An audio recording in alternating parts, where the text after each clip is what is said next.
নিরিবিলি, চারিপাশে ঝিঝি পোকার একটা শব্দ।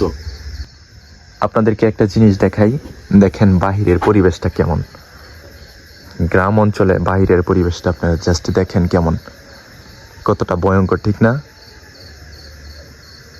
অবশ্যই অনেকটা ভয়ঙ্কর। কিন্তু এখন হচ্ছে এই গ্রাম অঞ্চলে সবচেয়ে স্পেশালিটি জিনিসটা যেটা হচ্ছে, সন্ধ্যার পর একবারে সব শুনশান নীরব হয়ে যায় এই গ্রামে। এটাই হচ্ছে স্পেশালিটি। এখন হচ্ছে আমি ভাত খাবো, ঠিক আছে? আপনাদেরকে দেখাবো একটু। এই যে ভাত রেডি করতেছে অলরেডি, আমরা কিন্তু ভাত খাবো।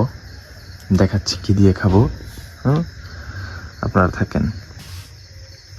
এই দেখুন, এখানে তরকারি আছে, গরুর গোস্ত এবং মাছের তরকারি, ভাত। হ্যাঁ, এগুলো হচ্ছে খাওয়া হবে। যে জিনিসটা, এইটা হচ্ছে যেটা বলে রান্নাঘর। রান্নাঘরটা দেখাই। দেখুন, এই যে পাশে হচ্ছে, এটা হচ্ছে আলাদা একটা বাড়ি, যেখানে এই পরিবেশ। আপনারা জাস্ট দেখুন কতটুকু নীরব জায়গাটা।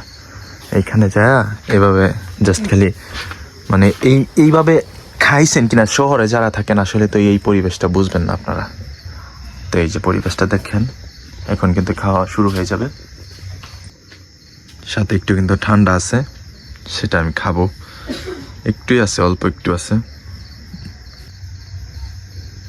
এমদারওয়ালা গরুর গোস্ত, ঠিক আছে? এই রাতের এই নিরিবিলি পরিবেশে গ্রামের যদি আপনি কখনো খান, তাহলে সেটা আপনি বুঝতে পারবেন গ্রামের মানুষ কত টাকা সুখী। শহরের ভিতরে তো কোলাহল, সেই মজাটা নেই। তবে এই রাতের নিরিবিলি, চারিপাশে ঝিঝি পোকার একটা শব্দ, প্লাস আমার যে খাওয়া দাওয়া, এটা তো অসাধারণ হইব। এটা যদি আপনি থাকতেন তাহলে আপনি বুঝতেন। ভিডিওটা ভালো লাগলে অবশ্যই শেয়ার করবেন, ঠিক আছে? আমি একটা নালা কিন্তু খাবো গরুর গোস্ত দিয়ে।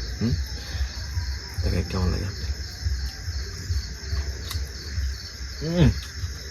অপূর্ব সুন্দর, অনেক সুন্দর, অনেক ভালো লাগতেছে। গরুর গোস্তের জাল দিছে তো অনেক অস্বাভাবিক সুন্দর। এটা আপনারা গ্রামে আইসেন, গ্রামের এরকম নিরিবিলি পরিবেশের সঙ্গে গভীর রাতে যখন আপনি খাবেন, তখন কিন্তু আপনার অনেক ভালো লাগবে। আরো পাশে হচ্ছে ঝিঝি পোকার শব্দ, আরো আলাদা বাড়ি। এটা এক কথায় অসাধারণ।